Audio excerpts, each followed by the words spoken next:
Mis on kõige hullem kompromiss, mille pärast te olete pidanud palju sõdima või vaidlema omavahel? Väga raske küsimus. Mina tuleb üks asi, tegelikult idee eriõest on põhjustanud, kuidas me mõistame eriõendust, on tekitanud meis vaidlusi, näiteks kas või see, et kuidas me seda sõnumit seame. Et me oleme teinud ju täiesti ajalugu selles mõttes, et teised riigid on alustanud eriõe arendamist just nimelt esmatasandilt. Meie kihutasime pea ees eriarstiabisse, nii et seal nagu tekkisid sellised, nagu kuidas me nagu inimestena mõistame eriõe tulevikku näiteks. Võib-olla see, sest me hakkasime nullist, hakkasime teda ehitama nagu juriidilises mõttes. Meil oli ainult õendusabi erialade määrus, mis oli ka vananenud ja liganenud. No ma ütleks lihtsalt seda, et tegelikult oli hästi keeruline periood siis, kui me tegime organisatsiooni ümber. Et kui meil oli ikkagi, siis kui me tulime, oli palju väikesi piirkondi ja piirkonnad olid hästi erinevad, eks ju, et nad olid hästi suured ja imepisikesed, eks ju. Ja kui me tegime seda struktuurimuudatust, siis me tegelikult arutasime, et kuidas pidi Eestit jagada. Ma mäletan siiamaani, kuidas meil oli volikogu, oli vist Kubi all, ma arvan, kus me lõpuks joonistasime ka seda Eesti kaarti ja tõmbasime neid riste lihtsalt igat pidi, eks ju. Ja me oleme ainuke organisatsioon vist Eestis, kus on tegelikult niimoodi, et Hiiumaa kuulub ühte piirkonda ja Saaremaa kuulub teise piirkonda, eks. Et me kõik teeme nalja, kuidas hiidlased ja saarlased ei saa läbi, eks ju, aga meil on nagu päriselt niimoodi struktuuris, et Läänemaa piirkonda kuulub Saaremaa ja tegelikult Põhjapiirkonda kuulub Hiiumaa. Ja need olid hästi sellised tulised vaidlused ja mitte ainult nüüd ütleme minul ja Kerlil omavahel, vaid ka täiesti piirkondadel ja piirkonna juhtidel, eks ju. Ega polnud kerge müüa ka seltsingute ideed. Me ju ka struktureerisime ringi ju seltsingud. Ehk siis meil oli palju rohkem erinevaid seltsinguid ja nüüd me panime nad ikkagi väga selgelt sama jalga käima, kui meil on eriõenduse arendustegevused Eestis. Nii et kompromissi ei suutnud leida enda sees hambaraviõed ja tudengid ilmselgelt jäid eraldi ja hooldustöötajad on meie meeskond ja jäid eraldi, aga see ei olnud ka lihtne teekond. Mis omadusi üldse on vaja selleks, et juhtida Eesti Õdede Liitu? Julgust ja pealehakkamist on vaja kõige rohkem. Kõik muu on nagu õpitav. Et õdedele on nii palju asju antud juba nagu kaasa nii õppes, kui ka oma nagu olemuselt, eks ju, sa ei lähe õeks õppima, kui sa tegelikult ei hooli inimestest.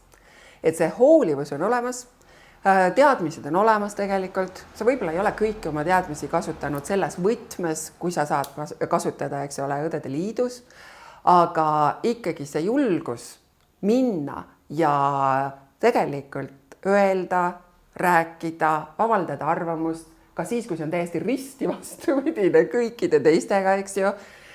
Sest et põhiline, mida ikkagi nagu peljatakse, on see, et äkki keegi, kus ma lähen, on minust justkui nagu targem või kogenum, eks ju.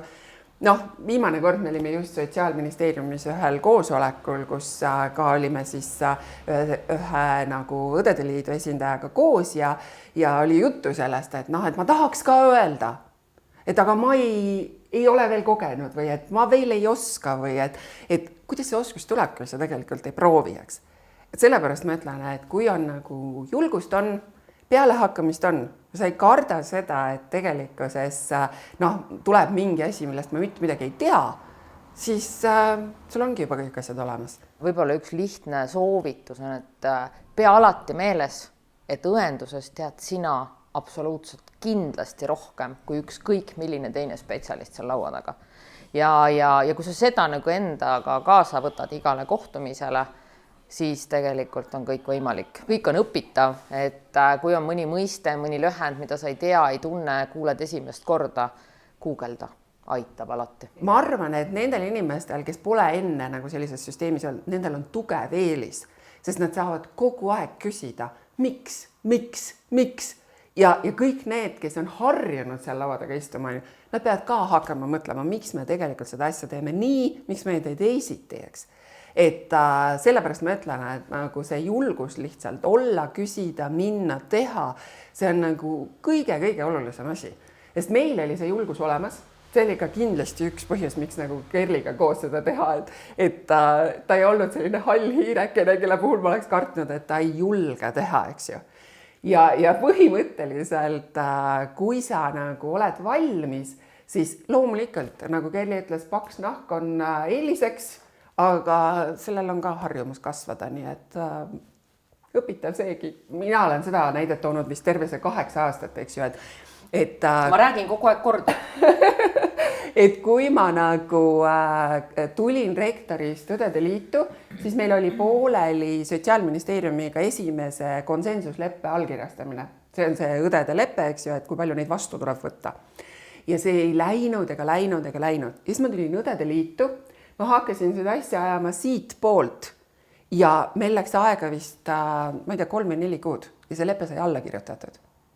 Ja noh, meil oli isegi, minister oli sellel ajal, sotsiaalminister oli Ossinovski, meil oli isegi nali nagu, et oleks võinud varem öelda, et selleks, et see lepe saaks alla kirjutatud, ma peaksin minema Õdede Liidu kaudu seda tegema, eks ju.